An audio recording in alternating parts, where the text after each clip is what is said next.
Clip number 40، اس پہ آپ انشاءاللہ قرآن پاک کی سورہ بقرہ کی آیت نمبر 117 سے 119 تک کی تلاوت، ترجمہ اور تفسیر صراط الجنان سنیں گے۔ بسم اللہ الرحمن الرحیم۔ ترجمہ: اللہ کے نام سے شروع جو نہایت مہربان رحمت والا ہے۔ بدیع السماوات والارض وَإِذَا قَضَى أَمْرًا فَإِنَّمَا يَقُولُ لَهُ كُن فَيَكُونُ۔ ترجمہ: وہ بغیر کسی سابقہ مثال کے آسمانوں اور زمین کو نیا پیدا کرنے والا ہے، اور جب وہ کسی کام کو وجود میں لانے کا فیصلہ فرماتا ہے تو اس سے صرف یہ فرماتا ہے کہ ہو جا، تو وہ فوراً ہو جاتا ہے۔ بدیع، بغیر مثال کے بنانے والا۔ تفسیر صراط الجنان میں ہے بدیع کا معنی ہے کسی چیز کو بغیر کسی سابقہ مثال کے نئے طور پر بنانے والا۔ اللہ تعالیٰ کے آسمانوں اور زمین کو پیدا کرنے سے پہلے نہ کوئی آسمان تھا اور نہ زمین، تو اللہ تعالیٰ نئے طور پر اسے عدم سے وجود میں لایا۔ اللہ تعالیٰ تمام مخلوق کے اعتبار سے بدیع ہے، کیونکہ اللہ تعالیٰ نے ہر چیز کو خود ہی وجود بخشا ہے، پہلے کسی شے کی مثال موجود نہ تھی۔ وَإِذَا قَضَى، اور جب فیصلہ فرماتا ہے۔ تفسیر صراط الجنان میں ہے فیصلہ فرمانے سے مراد ارادہ کرنا ہے، جیسا کہ ایک اور مقام پر اللہ تعالیٰ ارشاد فرماتا ہے انما امره اذا اراد شيئا ان يقول له كن فيكون۔ ترجمہ: اس کا کام تو یہی ہے کہ جب کسی چیز کا ارادہ فرماتا ہے تو اس سے فرماتا ہے ہو جا، تو وہ فوراً ہو جاتی ہے۔ اور اس آیت سے اصل مراد یہ ہے کہ ایسا ہونا ممکن نہیں کہ اللہ تعالیٰ کسی شے کا ارادہ فرمائے اور وہ نہ ہو، بلکہ اللہ تعالیٰ کا ارادہ قطعی طور پر نافذ ہوتا ہے، اور کسی شے کو وجود میں لانے کے لیے اللہ تعالیٰ کو انسانوں کی طرح محنت و مشقت کی کوئی ضرورت نہیں، بلکہ اللہ تعالیٰ کا اس چیز کے وجود کا ارادہ فرما لینا ہی کافی ہے۔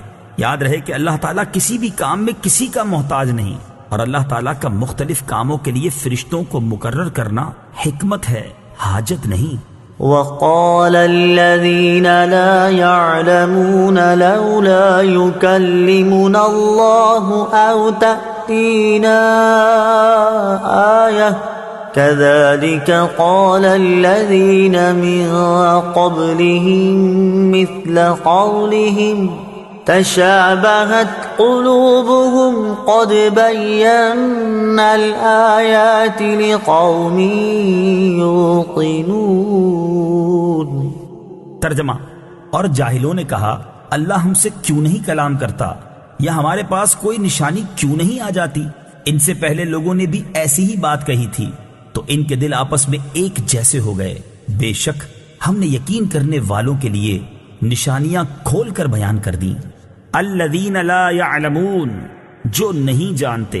تفسیر صراط الجنان میں ہے اس آیت کی ایک تفسیر یہ ہے کہ یہودیوں نے حضور پرنور صلی اللہ تعالی علیہ وآلہ وسلم سے کہا کہ اگر آپ اپنے قول کے مطابق اللہ تعالیٰ کے رسول ہیں تو اللہ تعالیٰ سے فرمائیے کہ وہ ہم سے کلام کرے تاکہ ہم خود اس کا فرمان سن لیں۔ اس پر اللہ تعالیٰ نے ارشاد فرمایا کہ ان سے پہلے یہودیوں نے بھی حضرت موسیٰ علیہ السلام سے ایسی ہی بات کہی تھی۔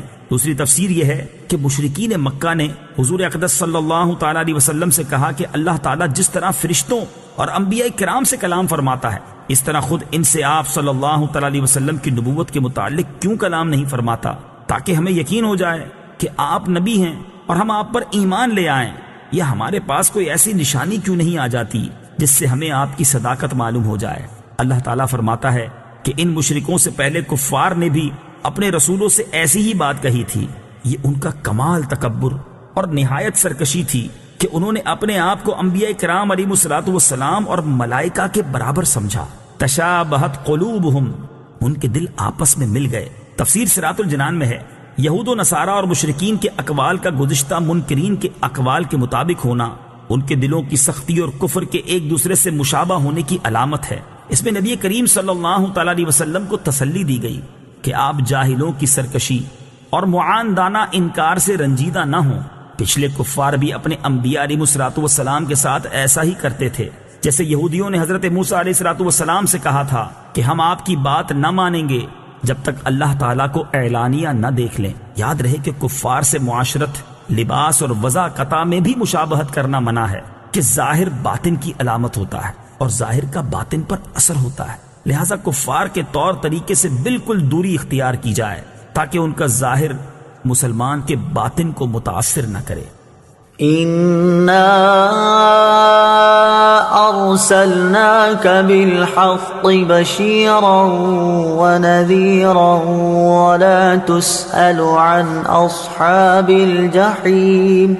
ترجمہ: اے حبیب، بے شک ہم نے تمہیں حق کے ساتھ خوشخبری دینے والا اور ڈر کی خبریں دینے والا بنا کر بھیجا، اور آپ سے جہنمیوں کے بارے میں سوال نہیں کیا جائے گا۔ ارسلناک، ہم نے آپ کو بھیجا۔ حضور پرنور صلی اللہ تعالی علیہ وسلم جنت کی خوشخبری دینے والے اور دوزخ سے ڈرانے کی خبریں دینے والے ہیں۔ آپ صلی اللہ تعالی علیہ وسلم کی تبلیغ کے باوجود اگر کوئی جہنم کی راہ جاتا ہے تو اس کے متعلق آپ صلی اللہ تعالی علیہ وآلہ وسلم سے سوال نہ ہوگا کہ وہ کیوں ایمان نہ لایا، اس لیے کہ آپ صلی اللہ تعالی علیہ وآلہ وسلم نے اپنا فرض تبلیغ پورے طور پر ادا فرما دیا۔